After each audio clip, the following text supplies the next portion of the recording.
Okay, hello and welcome to our audience members joining us from across the globe. I'm Raymond Karam, the Chief Program and Development Officer here at the Arab Gulf States Institute. Happy New Year to all our viewers tuning in today. I think 2025 will be a really eventful year for AGSI as we celebrate our 10-year anniversary. We'll have a lot of exciting programs and events for you to join throughout the year. And we're excited to kick off our programming with this discussion of a newly released edited volume titled The Economy of Saudi Arabia in the 21st Century, Prospects and Realities, that delves into various aspects of Saudi Arabia's efforts to overhaul its economy and the numerous prospects and challenges it faces in doing so. Joining us today is the book editor, John Sfakianakis. John is a senior scholar at Pembroke College at the University of Cambridge and an associate fellow with the Middle East and North Africa program at Chatham House.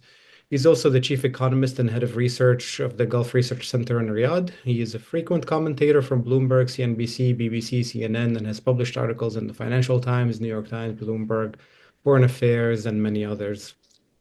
Joining him is my colleague Kristin Diwan, one of the contributors to this edited volume.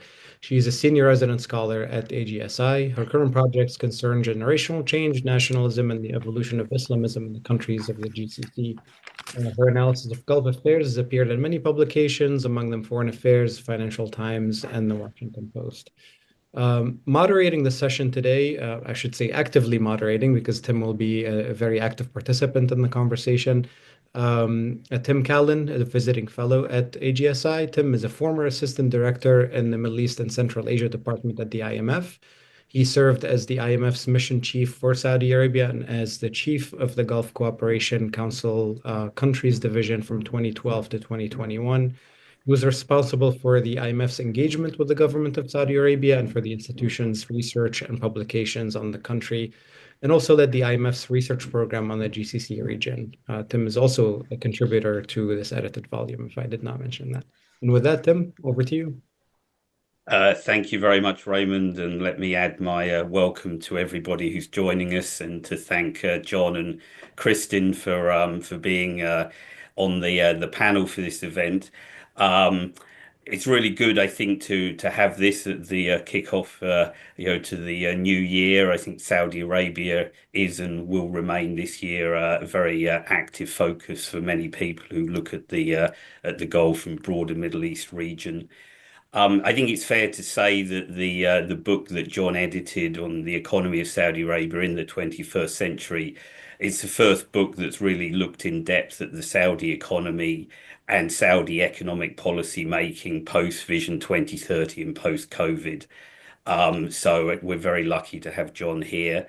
The book is very comprehensive, covers many areas, but we'll probably be picking and choosing as to what areas we focus on today. Before I turn over to John, just to emphasize what Raymond said, please enter questions in the Q&A function. The sooner the better, and we'll get to as many of them as we can during the hour session. So John, maybe let me start with you and just give you the floor to, one, I guess, give us a little bit of background on the book, but also I think it would be great if you could maybe kick us off and tell us what you see the book saying in terms of what are the key changes to the Saudi economy that have happened under Vision 2030. And then also maybe what are the remaining, big picture issues that still need to be dealt with in your view. So thank you. Thank you, Tim, very much. And I want to thank also AGSI for this wonderful opportunity. Writing a book and contributing to a book and trying to bring different personalities as contributors into this project is always a challenge. But I had a great privilege and honor to work with both of you, who were fantastic. And individually, I've known both of you for a very long time, but also everybody else, all the other contributors. And I don't want to go down the list, but they were all excellent in trying to think in their own respective ways about the country within the region, and then a little bit beyond that. And The book came as a result of more than 21 years of living and working in Saudi Arabia, where practically if I was in another country, I would have been given the passport 4 or 5 times. And unfortunately, this is not happening, and that I think will be a cautionary note for the search for talent. Eventually, you do give them passports and make them belong, and I think the Gulf needs to go beyond that. This is not just a Saudi challenge, but also very much a Gulf challenge, and in some ways a Middle East one. But after 21 years, I felt the need to go back to my original roots, which was writing, thinking about the Middle East. Of course, I come from the area of studies, having studied the Middle East as a student of Roger Owen, being an Arabist, doing the classic thing of many others who have done the classical Arabic, living and working in the Middle East, writing a PhD on the region, and then deciding to work as well, and less to be in the academic realm. But certainly, I felt the need that I had to write something because the country was very much changing. This was a very different country. I first visited Saudi Arabia in 2000, and I started working in 2003, and from there on, I felt and understood and got into the nitty-gritty of the Saudi system and society over time. But in 2015-16, something new happened, which was, of course, the arrival of King Salman, Mohammed bin Salman, and the reforms. And these are great reforms. And I felt the need around 2019 that we need to write something about this. And it's not just me writing about it. It was more about all of the contributors who have been looking at Saudi Arabia in this different way. You, Tim, have been looking at Saudi Arabia on the fiscal side. Of course, we both, when you were at the IMF, I was working for the Ministry of Finance of Saudi Arabia, so it was interesting to see each other back then and now. And of course, Kristin, we've known each other for forever, and Kristin's work on identity, nationalism, tourism, entertainment, and all these many things that she has worked on, starting from her own work on Kuwait, moving on to the rest of the Gulf over the years, has been spectacular. So I felt the need that I need to reach out to a host of people who have a view about Saudi Arabia.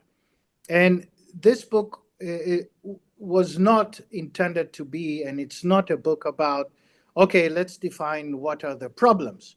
We need to define objectively what is Saudi Arabia after the reforms, how do they pan out, and what are the results, the initial results. And we need to go beyond often the KPIs that we see in Saudi newspapers and Saudi government-led institutions. We have accomplished 60% of this, 70% of that, and we're growing endlessly above the threshold, and we're doing great. The attempt here is to reassess in an objective way what is the reform era of Mohammed bin Salman, the good and the less good, because often in reform, it's impossible to have just great things and great stories. And I think one of them is related to this idea of state capitalism, and state capitalism, what was embraced in Saudi Arabia of the last several years was this approach that the state knows, and the state will be the seed producer of capital, and they will be involved in spearheading what we see today. Because the difficulties of the private sector, whether we like the private sector, we don't like it, whether they have access to liquidity or not, everything came from the top down. And in many ways, I heard a lot of people saying, well, this is the Chinese model, John. And I said to them that, well, the Chinese model is not this, because there is a vibrant private sector as well in China over the years. Yes, it is ruled and guided by the state, but it's not really just a state capitalist model. And this is the first kind of comment about the Saudi case. So the Saudi adaptation of the Chinese model is the Saudi adaptation of the Chinese model. It's not the Chinese state capitalist model. That is one kind of observation I have. The second observation is that notwithstanding of the changes that were brought, which were very positive, women inclusion, labor market inclusion of women, whether it's 36 or 37, above the threshold of Vision 2030, that's great. And it gave a thrust, hope, identity for the Saudi youth. And very much that was also not just an economic project, but a political project, because you had to have your takers, you had to have your group of people who would support you in this very interesting reform project. And I think quite early, Mohammed bin Salman identified that the youth is the dividend truly, and we need to work with them and bring them together. And I think that was very important. And it was done in a very seamless way, in a way where everybody took a job, felt proud, and moved on in supporting. And you had your champions. All the young people became champions of Vision 2030. However, while this was happening, the biggest, I would say, difference between 2016 and today is that the projects, in comparison to what we were witnessing prior to 2016, were much, much bigger. We were talking about $1.5 trillion projects. In one case, that is NEOM in itself. And we were no longer talking about a city here or a city there, which could be anything between 30 to 50 or 60 billion dollars, which was the case for the 6 economic cities, which they announced back in 2006. This enterprise, this project of 2030 is a huge, enormous project, which is multiple times more. If you calculate it, it's anything between 4 to 6 times the size of today's Saudi Arabia's economy, which is roughly 1.1 trillion. That is a significant difference than what we had in 2006 or 2012, prior to 2016 for sure. And that in itself creates, or it generates certain challenges, which is the challenge of delivering on these projects, not due to the timeliness, but also due to the access to liquidity and funding. So the credibility of the country is at stake, and certainly people will be asking questions, because Saudi Arabia, unlike before, this time asked for the world's attention, and it got it, certainly, whether it's soft power, whether it's football, whether it's cricket or polo or Formula One or World Cup. The world is interested, as Tim said, on Saudi Arabia. Before, the interest was very minor. It was, when I would say to colleagues or fellow economists, I live and work in Saudi Arabia, one, they will commiserate and say, you must be really useless and dumb for you to be working in Saudi Arabia. Why can't you find another job? And the contrast today is that you do have people who do move there, and they're very talented and different than what you had back then. However, with the recognition that Saudi Arabia today has received the world's attention, and everything that Saudi Arabia does gets a commentary in the press, and somebody says something, that creates a different benchmark for Saudi Arabia, and that I think is quite important.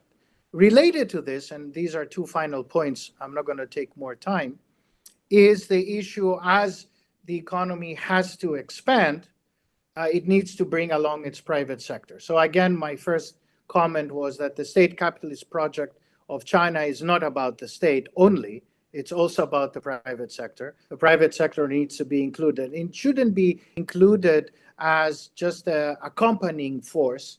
It has to be a force that gets involved in many of these aspects. Related, however, to the exposure and expansion of the projects is also the issue of where does funding come from. And funding until today, we know very well, despite the attempts to generate non-oil revenues, the attempts are quite genuine and very good. Still, the oil economy is the most important aspect for Saudi Arabia, regardless of what is said and what is done. If oil today goes to $20 a barrel, people will be asking a lot of questions. How do the Saudis fund all this, and what are they going to prioritize, and what do they do and don't do? And then will come the question of debt. And Saudi Arabia has been increasing its debt. Yes, it started from a very low base. Yes, it is roughly 30 to 32% of GDP, depending where the GDP forecast for 25 is. Still, the question will be asked, if oil goes down, how do you recoup and how do you pay? And related to this is the issue of reserves. Saudi central bank reserves have declined during this period that, Tim, you highlighted in 2016. They have dropped to by nearly 50%, which is unique for Saudi Arabia, at least during the initial oil boom years of the 2000s. They were replenished. And of course, that added to the standing of the country. And finally, I will finish with this, which is, I think, the core aspect of the book. On its own merit, every chapter is asked to define something about where do they see Saudi Arabia going. And one of the core aspects that I found very important that needs to be highlighted here today is that Saudi Arabia is making huge bets. And there are two things related to this. One is that the world is changing very fast. And as the bets are being made, the world is not standing idle and waiting for the Middle East or Saudi Arabia or anybody else to change. It's changing very quickly. Technology, innovation, R&D is vastly changing. And 5 years ago, had you asked anybody, they wouldn't have said that China is going to be the biggest electric vehicle producer. So that is very important. The world is decarbonizing. Surely the world will need a lot of oil, but there are new producers producing oil. And the bets that Saudi Arabia is making are very vast, very bold. And it takes time. I don't think that out of the book and out of my discussions with all the contributors, and I would like for you, Tim and Kristin, to comment on this as well, is whether you see the bets, producing the necessary results. From my own vantage point, yes, I do see tourism taking hold and beginning to showcase certain elements. Yes, Saudis prefer to be more in Saudi Arabia and less outside. They do go less to Bahrain. They do go less to Dubai. Yet, of course, you do see certain numbers in Egypt. Recently, the Egyptian Statistical Agency produced a number that 75 billion riyals were spent over in 2024 for Saudi tourists. So these are very bold bets.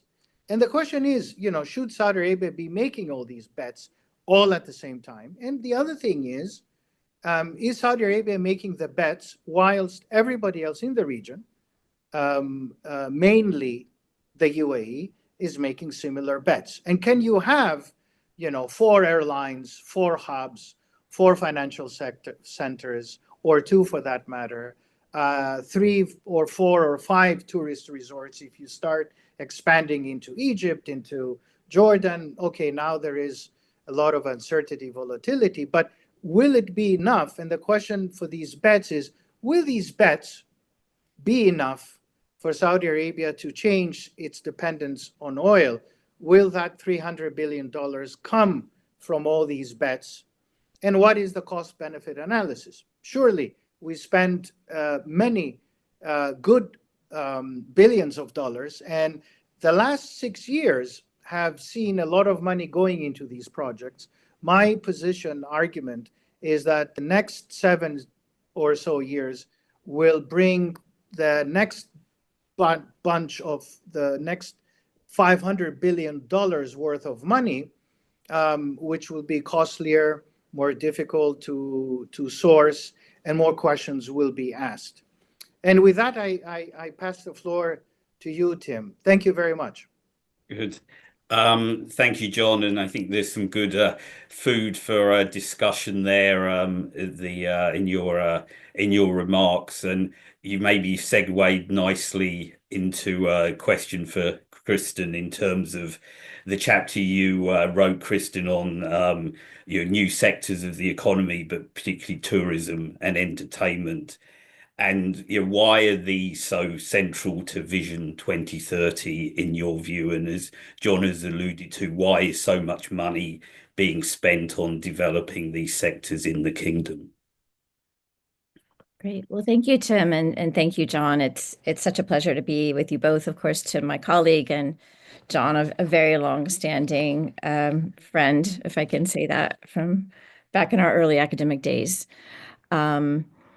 So, John really highlighted two things, these really big bets that are being made and the big competition that's developing in the region around that. And I think, my chapter, which I want to say up front, was written with Larry Fallon, who spent, like John, a very long time in the kingdom, who brought enormous knowledge in the kind of historic development of these industries to the chapter. And I definitely want to acknowledge him along with the many other fine contributors. And you can we have the link to the book, to the different chapters. And a way you can purchase the book, by the way, has already been put in the chat. Thank you, Bushra, for that. When we look at entertainment and tourism, though, these are ones that have gotten a lot of media and a lot of attention, and for good reason. The Saudis have said up front that they want tourism to be the number 2 industry behind oil, which is kind of really shocking and shows that they're willing to place a really big bet in this area. It's particularly striking when we think that tourism, apart from the very important and not to be discounted area of religious tourism, which of course was long established and already formed like 20% of the Saudi economy, should be noted. But apart from that, tourism didn't exist in the kingdom. Let's be clear about that. When we look at this sector, the 9 5-year plans that cover the period from 1970 to 2010 make no mention at all of entertainment or tourism, no mention, except for the religious tourism. It was only in the 9th development plan in 2010, 2014 that there's a specific reference to the tourism sector as a mean to diversify the economy. However, the first tourist visa, apart from the Hajj or business sponsorship, which you need previously to come to the kingdom, only came in 2019. And of course, the Ministry of Tourism, which is now responsible for both tourism and entertainment within the kingdom, was only formally established by decree in February of 2020. So these are very new industries, very new bets. And I think one of the reasons that we see a lot of interest in these sectors first on is because this was an area of low-hanging fruit. Because there was no investment in these areas, nothing had been done to do this, particularly entertainment with a very young Saudi public. There was a lot that could be done very quickly. And has been done in some sense, very successfully by the government, making these big bets in these industries. And it's worth mentioning that tourism and entertainment, I mean, I took on both of these sectors, Larry and I did, are responding to this pent-up demand, but also in a way that's interlinked, right? So if you want to attract tourists, even domestic ones, you need kind of activations to bring people in. And that means you need sports, you need music and performance, you need festivities, you need art and heritage. So all of these investments have to come at the same time as they're doing the tourism industry to sort of fill in and be the soft things that come with the actual tourist sites that people are coming to visit. So the two definitely do come together. So when I say big, I mean really big. As I mentioned, their ambitions to make this, we'll say, one of the top, if not the second biggest industry in the kingdom. We can see that at least initially their plans that is kind of weighed out. Tourism makes up over half of the Saudi giga projects, the major projects where they're putting the big money behind it. And it's even a bigger portion if we added, like, we counted Neom as part of a tourism project, which undoubtedly it has a huge tourism element in it, then it would be even more than half. And it also comprises huge part of the companies that the PIF has established. And this speaks again to that state capitalism sector that John referenced, and which Karen Young wrote the chapter on that, really looking at the strong role of the PIF, which is now the Saudi wealth fund that's driving both domestic and the foreign investment. And so you look at these new companies that are spun off by the PIF, and a sizable number of them are also in the tourism and the entertainment sector. So the question is why, that Tim asked me, which we're finally getting to now, is why that? So I mentioned a little bit because it's like kind of like a quick win that you can do by investing quickly. But unquestionably, the reason why they go into these sectors as well goes beyond the economic diversification, or is a more integral part of economic diversification in different ways. Betting on tourism entertainment is an economic bet, but it's also a social one. And grounded in that social one, it's also a geopolitical one. And all of this is based in and requiring huge political shifts also within the kingdom. And that's why I was very interested to take on the challenge of this chapter, because it gave me a chance to really delve into how all those things are interlinked. I mean, we know that economic entertainment and tourism are central to this expansive economic diversification program, but those economic diversification can only happen through social liberalization. And so we needed first off to attract, especially a young Saudi people that want to participate in the economy, that want to be more involved in the economy. And of course, that is what they're trying to do. We needed to move beyond just sort of what had been done already, which is the oil sector, which is petrochemicals, these sorts of areas where Saudi had diversified before. If you want to start diversifying into more knowledge economy and these kind of softer things, it required some really big fundamental shifts within the kingdom. It required opening up Saudi much more for women. It required desegregating then much of the public space, bringing women into the market, and allowing for these kinds of events, which, let's be clear, the previous political system in Saudi Arabia just didn't allow for the kind of tourism under the religious restrictions that existed in the kingdom. So in a way, we have to look at the tourism and entertainment sectors as driving in a way this change that was required for economic diversification. And it's one tool and element for pushing what is ultimately a political shift within the kingdom, and a social shift within the kingdom. Ultimately, then, these are leading things that will allow what the kingdom hopes to attract more people to the kingdom, both for tourism as visitors, but then ultimately as investors, and then as people that would want, as John is talking about, to live in the kingdom. Because if you look at some of these projects, I mean, the huge tourism plans that are being built on the west coast of Saudi Arabia are trying to bring big money into the kingdom. They're very high net worth kind of sites. So they're trying to attract people to the kingdom that would then, be willing to spend some money there and maybe even invest in the kingdom. And also to make it into the kind of place where people would want to come and live. And especially if you look at a project like Neom, which is supposed to be, bringing in ultimately, the hope is for huge numbers of people. I don't remember what the numbers are, John or Tim. It's in the millions, right, of foreign people to live in Neom. It requires like these kind of transformations and more economic investments into tourism and into entertainment. So I think it's important to keep all of that in mind, that tourism is creating tourism, entertainment is creating entertainment, but it's an integral part of this overall diversification project and setting kind of the base for allowing for that.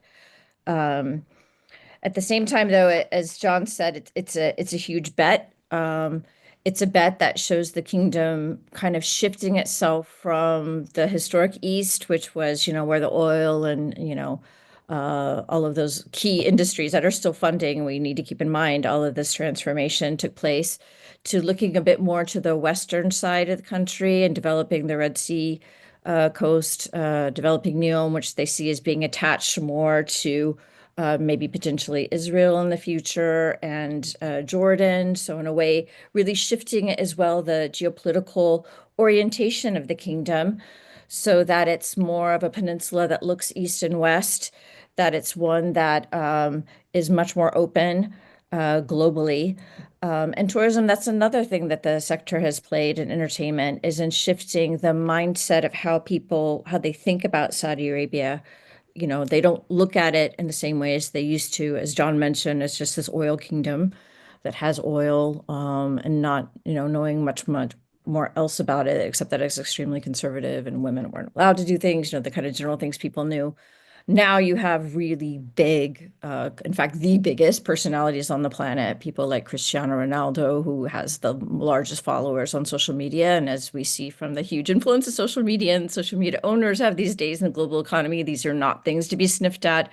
When he can take to his site and to his, millions of followers, the largest in the world, and show them Saudi Arabia and showcase it in a positive way, that's a huge, huge asset. So we shouldn't forget that. And they have numerous other people that they're doing to kind of introduce this new Saudi Arabia. And so this is all a way for the kingdom to reorient itself in a different global way. The kingdom, of course, was always global in a sense. I mean, it's involved in the global market of oil. It's involved in the global market of finance and investment and that sort of thing. But to do the orientation that they want to more fully then requires the shift in orientation, and it requires then people looking at the kingdom differently. And it's important to say that tourism and entertainment have played a big role in that as well. So I'm going to stop just with that introduction and leave hanging those questions that John left out there, which I'm sure we'll take up, about whether this makes sense as a bet, how far it's moving ahead, and also the enormous risks in that, and the competition too that we see across that sector, not only across the Gulf but globally. And with that, I'll hand it back to John, I guess, as the editor, and maybe can introduce a bit some of the work that Tim's been working on as well. No, thank you, Kristin. Very, very valid points. I think the biggest is that one of the outreach that Saudi Arabia has done has been enormous. I do not know of any other country that has done so much in such a small period of time. And Ronaldo is an asset exactly for the reasons you mentioned, not just the football aspect, but it's the outreach. And every 5-year-old or 10-year-old wants to talk about Saudi football. And the other day I was visiting a European country, and I flipped the channels, and they were talking in the news at the end. Sports was a big thing. They talked about local sports, and then they talked about Saudi football, which, 5-10 years ago, nobody really cared about Saudi football, right? So Neymar just yesterday mentioned that the Saudi Football League is more impressive than the French league, Liga. Just wanted to throw that out. Yeah. Well, so that's a good point, but I think there are many people who will take a issue with that. Yes, especially the French, not the easiest. So but this is important because it falls well with the question that I would like to ask Tim. Tim, on the fiscal side, despite all the fiscal reforms, the Saudi budget position is still very reliant on oil. And are we giving the reforms too much credit on the fiscal side? I think it's very important to mention this, because that has been a hallmark of one of the economic reforms, the fiscal discipline and all of that. Tim. Good. Yeah, thanks, John. And this the chapter I contributed as co-written with IMF colleague Nabil Ben Latifa, so credit to Nabil as well. And I think I'd say the bottom line of the chapter is really that the Ministry of Finance and more broadly the authorities deserve a lot of credit for the reforms that they've implemented over the past 10 years. But there's still more to go, and certainly while recognizing the extent of the reforms, as you say, oil is still really important for the fiscal and more generally for the Saudi economy. On some measures, this reliance has declined, but on others, it hasn't really declined. And I think, though, it's useful maybe to take a step back and I was lucky enough, I guess, to sort of straddle the period of the drop in the oil prices and the reaction to that, and eventually the move into Vision 2030 and so on, while I was the mission chief for the IMF. And I think if you go back to that period of late 2014 into 2015, immediately following the oil price crash, that at one level, the fiscal position was actually very strong, right? The government had a lot of deposits in the banking system. It had very little debt. So its sort of net debt position was, well, assets substantially exceeded debt, maybe to the tune of about 50% of GDP. But on the other side, the structure of the fiscal was actually a complete mess in many ways, and that I think really affected how the initial reactions to the oil price drop happened. So, expenditure control was extremely difficult. The Ministry of Finance didn't have systems in place to really know what commitments were being made in the line ministries. Lots of things were still done on paper rather than electronically at that time. There was very little oil revenue being collected. So once oil prices and oil revenues dropped, there was little other recourse for government revenues. Very little fiscal analysis was being undertaken in the Ministry of Finance to know what different fiscal plans would mean for the economy. And there was very little fiscal transparency. I went back and looked yesterday just to check, and because I remembered, like the budgets before 2014 were basically just press releases, and the 2014 budget was actually a 6-page press release, so very little information in there. And really, there were no debt management capabilities, right? I mean, basically, the Ministry of Finance would pay the interest basically on the outstanding development bonds weren't very much, but no ability in terms of debt raising. So I think across many of those areas, there's been substantial progress, right? We've had the Etimad digital services platform's been introduced that does allow much better management of expenditure and procurement. We've had the introduction of the value-added tax and then subsequent increase to 15%. That's boosted non-oil revenues. So non-oil revenues now account for about a third of total government revenues compared to about 10% a decade ago. Now, we can have an argument, of course, is the non-oil economy really reliant on oil and government spending, and is it really non-oil revenues? But I think certainly at a first level, there has been a substantial change.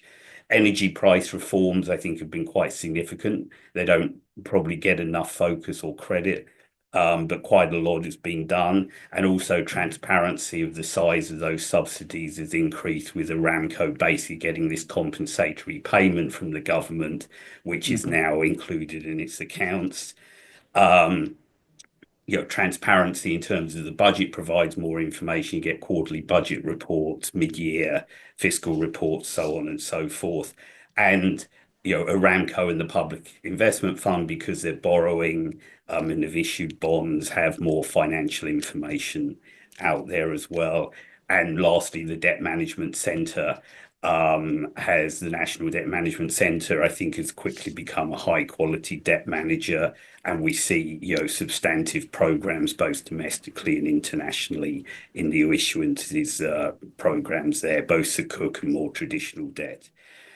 But I have to say, and I think this is maybe what you were also alluding to, John, earlier. I've been a little disappointed in the last few years that the reforms that have so clearly been there on the expenditure side haven't led to I think there has been a reduction in the pro-cyclicality of government spending compared to a decade or two ago, but it's still pretty clearly pro-cyclical what they've done the last couple of years. So we've seen higher oil revenues, we've seen government spending exceeding what is budgeted, and of course growing year on year because of that. And if I look at some numbers I just worked out yesterday, I think the average expenditure overrun at the central government level was 15% on average between 22 and 24. And similarly, spending has increased 30% from 2021 to 2024. And I think it's fine. You can argue this is a conscious policy by the government to try and speed up project implementation and so on. But I think it leaves the budget more exposed to an unexpected decline in oil revenue than it would need to be. So I would say one thing that I think the reforms have not yet delivered on is the ability on the expenditure side to hit the very close to the expenditure targets that have been set in the budget, which you would expect, I think, in a country of Saudi's income level and sophistication. If you look across most G20 countries, unless there's a huge shock such as COVID-19, most countries will deliver within some small margin of error around the budget expenditure target set out. I think the other area where more needs to be done, and I think it's something that many people have emphasized, is you go back a decade and all of the action was on the central government. So looking at the central government was probably a pretty good approximation in many ways for how fiscal policy was going to affect the broader economy. Now the PIF and even Aramco with its own domestic spending has become much more integral to the operations of the domestic economy. And while there definitely is more information out there on the PIF and Aramco than there previously was, it's still really hard to get a fix really on what the PIF in any one year is spending in the domestic economy and indeed is investing overseas. And I think having regular access to that sort of information and being able to build that into how the public sector is actually influencing the broader economy is really important, and something that I think really needs to be worked on and provided in a consistent manner going forward. Before I finish, there's one question in the chat on debt, and maybe I'll deal with that, and then maybe also see if John has any input on this. But the question is, Saudi Arabia's entry into the debt market is in its infancy, but will increase greatly given the cyclical economy. How do you see its approach to the debt market going forward? And I guess I would argue that actually its entry into the debt market is quite a long way beyond its infancy, because it has both domestically and I think internationally pretty well established programs. Having said that, I think it's, and we've seen in the last few days, right, both the central government and the PIF borrowing, and I do agree that, the borrowing is likely to increase quite substantially in the next few years. Of course, depending where oil revenues, are going to be over that period. But I think what we're likely to see is, further efforts to raise debt at both the central government, PIF, probably Aramco, and elsewhere in the public sector to keep most parts of the Vision 2030 plans on track. If there is a very large decline in oil revenues, we may see more substantial scaling back, rather than debt issuance that would be the scale of debt issuance that would be needed. But if oil stays in the 70 to 75 dollar a barrel range, I suspect we'll see borrowing continuing to fund the projects. So I know, John, if you want to add anything on the debt side. Yeah, no, I agree with you. I think that they have now many years of experience, no doubt, And I think that in all different tenors, and as you said, conventional, not conventional, sukuk, domestic, international. What I find interesting is that there is an impetus to create the semi-state, semi-private entities which are owned partially or wholly by the PIF to create and generate their own debt. And that is both a good thing and a challenge. Because if the creditors find out over the long term that the plan is not going well, that creates issues both for the sovereign and the particular borrower in question.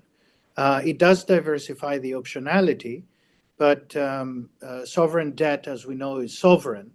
And what we have seen here is that we have two, in a way, taking a little bit a step back and paraphrasing what you said over the last 10, 15 minutes, is that we do have two elements of the state with two different spending priorities.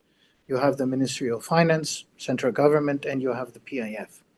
And these things over time should be conversing. They should not be diverging, right? And I think that is something that the market will be looking forward to. Oversight, clarity, and I would say also, as a recommendation, it's fine to go out and say, look, we are reprioritizing. We have less revenue. We think some of these plans should not happen now. They should happen much later. Let's go easier on this, go full blast on that. Certainly, I can tell you that what will happen today is if we do stay at 70, 75, which seems to be unlikely, I do think that oil prices will go down, at least in the first half of 2025, but who knows? Everybody can get it wrong. Is that they will prioritize the Expo 2030, World Cup, and certain other projects. It's fine to go out and say publicly, as I said, from a marketing perspective, we got this wrong. We're going to do it differently, and I think that is an important element of the fiscal maturity that a country has. Not everything can be done at the same time. For 2024, you remember, Tim, the forecast for the break-even price for Saudi Arabia was what, 115, or some of them even said 120. Take your pick. This year it's what, 90 or so. They will still have a deficit, still in the single digits. Fine, that's fine. But again, it is good to pull back and say, look, this is what we're doing. There is nothing wrong with that. And I think, again, it brings a lot of recognition that they are thinking about reprioritizing. They are exiting the, this kind of notion that we know it all and we do it all and, this is our way, into a different scenario. I mean, 2025 is going to see the Middle East going through a lot of turmoil. And unfortunately, the decisions are taken today in Jerusalem, nowhere else in the Middle East. So that will have a catalytic impact on the way the Middle East is perceived, and Saudi Arabia. We know that FDI hasn't been a great success. Yes, it has increased, even with a rebasing and recalculating the numbers. It has increased. I still do not understand how in 1 year Israel has received less money, less FDI than Saudi Arabia, but that's a statistical question that we can take offline. But very much so, FDI is impacted by perceptions and volatility in the Middle East, and Saudi Arabia should, like the rest of the Gulf, take note and step back and say, okay, let's think it again. I wanted to ask, actually, I think you raised it, Kristin, in terms of the entertainment and tourism, but I think it's more broad as well. Competition within the region, right? We're seeing it in tourism, entertainment. We're seeing it in tech, I think, right? We see it in finance, logistics, a whole host of different areas. I mean, how do you see this playing out in a sense, I guess, the age-old question is there enough room, for everybody? Will the overall dollar grow in this area, or are the countries competing effectively for the same dollar? Right? Whether, Kristin, you want to add to that on tourism and entertainment, and maybe see if John has anything to add more broadly. I'll make a couple like really broad points. I think it's important, and I kind of did my introductory comments to highlight that Saudi Arabia was starting from a very different position than the other states. To even start competing in these areas required some really big political moves, some enormous social shifts, at least of how the state was perceiving its public and what they were willing to do, and then allowing that public to do through political decision making. So that for Saudi Arabia to even compete in this area of tourism and entertainment, which then I said builds on these other knowledge economies and other areas that Saudi wants to compete in, took some really big steps. And I think those steps have been taken. They've been taken, again, it's very state oriented. It's state industry, the state investment that's driving these things. And so they're competing now in these areas. And as I said, because they have that novelty factor, and because Saudi Arabia as well on the positive side is a huge state with a very diverse landscape, geography, and a much larger population.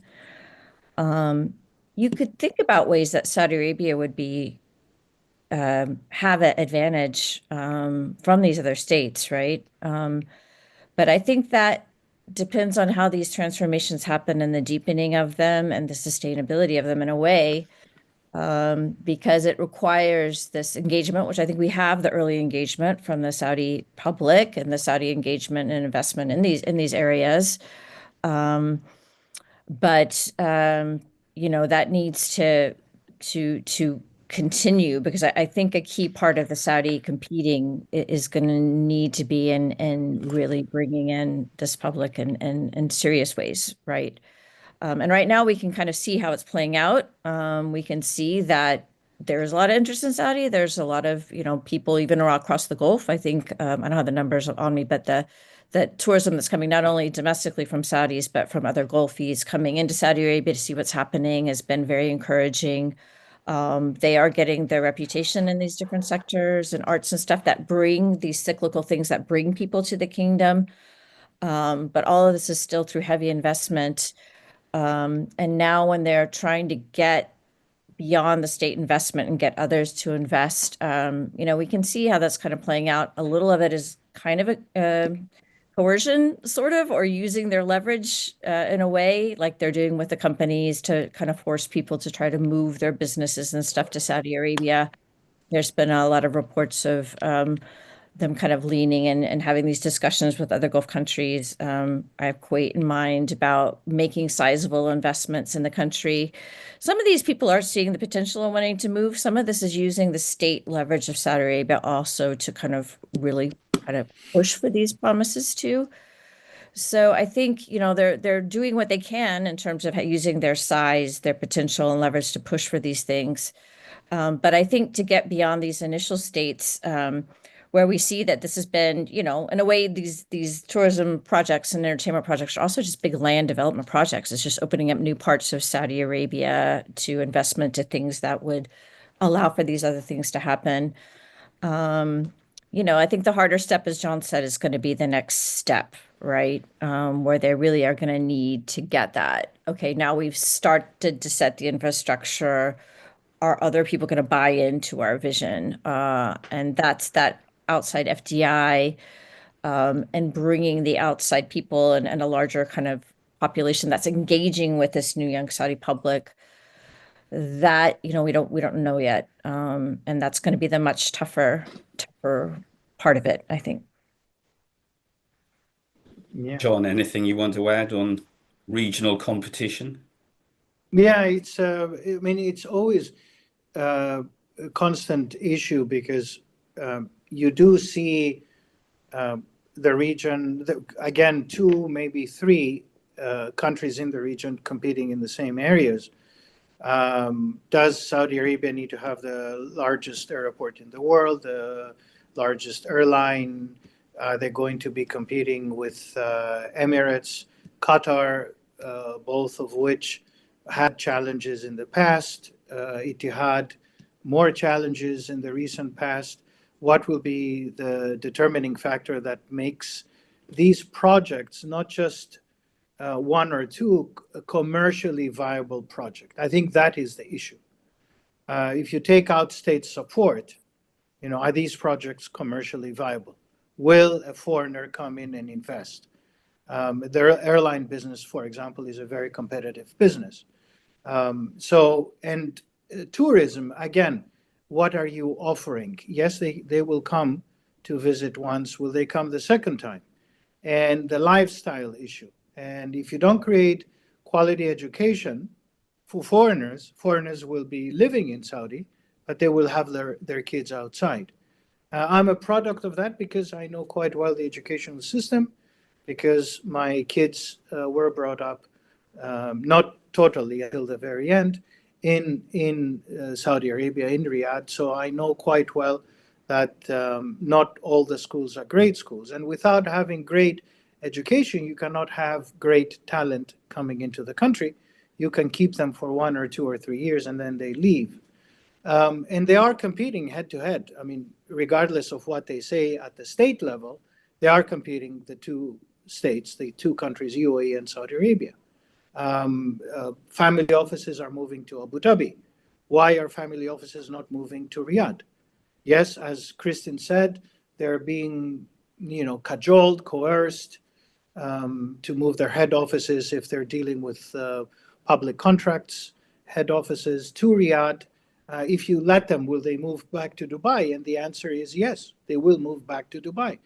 Management consultants go from Saturday evening to Thursday or Wednesday evening staying in Riyadh, and then they go over the weekend and spend their time with their families in Dubai or Abu Dhabi, mostly in Dubai. So what exactly will be the determining factor? Yes, the foreign companies are benefiting because they're selling planes and everything else. But is there a way to think of the GCC collaborating in a proper GCC way? I think the answer is not yet. We're not yet there. They're very much competing on these important areas: tourism, entertainment, lifestyle, FDI, and so forth. And also, it's good to have certain limitations. Will the Saudi youth and population at large agree to having everything done like in Dubai in Saudi Arabia? If you take a poll today, I think you will be surprised. Some will say, yes, certainly we want to be open, but some of them will be more conservative. And I think that is where the test will be on offer, is where exactly is the silver lining. Yes, I do agree, as one of the questions posed right now online is there more sophistication on the social and political future of Saudi Arabia by the young? I do believe so, because what they're doing is learning by experience. Very young people are infused in the public sector, in semi-government institutions, and they're learning as they're getting along. Of course, the question here is, it's good that they're learning, and definitely that is the right way of doing it. But then you need to ask yourselves, what is the rest of the world doing? Because the rest of the world could be moving much quicker into the new technology, the new innovation, the new R&D, and we're still, falling behind, which in that case, to be more precise, Saudi Arabia on the innovation scale is very behind, and it should be doing much more. Important steps have been taken, not to be forgetful of that. R&D is an important aspect, and R&D is not a state enterprise. It's a private sector enterprise. And you do need to have national champions. There are a few, more so than before, and I think that's a big change between 2016 and today. There is an impetus to change that, but that takes time. And I think the 2030 lesson vision of the last 7 years is that it's not going to take 15 years or 16 years, it's going to take much more. And you need to have all the stakeholders together. There will be a period where there will be fatigue. We do know from, academic evidence that countries do go through reform cycles. They get tired. And again, we do live in a very difficult region. And I think the aspiration and hope of the leadership in Saudi Arabia is that we have a stable region. Unfortunately, 2025 again, I don't think it's going to be a very quiet period. It's going to be a very interesting period, as the Chinese would say. I want to maybe just link a couple of points you made there in terms of, one, education, and two, the length of time it takes. I mean, I think, one of the clear things that needs to go with the reforms in terms of, particularly developing higher productivity, higher technology sectors is, better skills for the average, sort of person in Saudi Arabia. Clearly, at the top level, there's some very, very good educated people. But if you look at the average, test scores and so on, still way below, sort of global averages. And really, I think, raising education skills and ultimately productivity is going to be the key to really the long-term growth, as we've seen in many countries, but that takes generations to do. Kristin, maybe, I know we're running up to, or actually even just past that time. I wanted to give you a chance if you wanted to comment also on this question online about the sophistication on social political future and whether, sort of young people are wanting some discussion on it. Yeah, no, it's super interesting. And I think we know they want to say. I mean, that happened even before, should be mentioned, before King Salman came to power and before MBS came to power. I think, MBS is somebody who watches what's happening in the kingdom very closely and was watching the online, which is where a lot of the young Saudis were actually gathering prior to King Salman's reign. He could see those discussions and that desire for change and for more agency, I would say, in development projects and in building someone's life in a more diverse way. We're clearly taking place amongst a big sector of Saudi youth, or a sector of Saudi youth. And I think, the changes that have been made have allowed for that participation in the service of Vision 2030 in very, very substantial ways. The question is how that public discourse is being able to be generated now to allow for more input on those shifts in the direction of the country. I do see some interesting kind of public discussions taking place through a lot of different new media now. So I think there is kind of some efforts to generate a limited kind of public discussion. I think we all know, though, that the political opening is not one where you can challenge the top or the overall direction, and that is another question too, how that's going to evolve in terms of the leadership and how that's perceived, and ultimately that will affect how people will put their money too, if they weigh that kind of more autocratic element into the risk factors. So it's not something to ignore. But there definitely has been much more. You can see a lot of positive energy generated by a lot of people on the ground that are engaging more in the state and more in diverse ways in new sectors that they couldn't before, and in public life, importantly. So I think I'm going to bring the discussion to a close there. Just to say again that Bushra circulated the link in terms of how you can get hold of a copy of the book in the chat. Let me thank John and Kristin for what I think and I hope our audience found to be a very enlightening discussion. And thank you all for joining us, and have an enjoyable rest of your day. Thank you.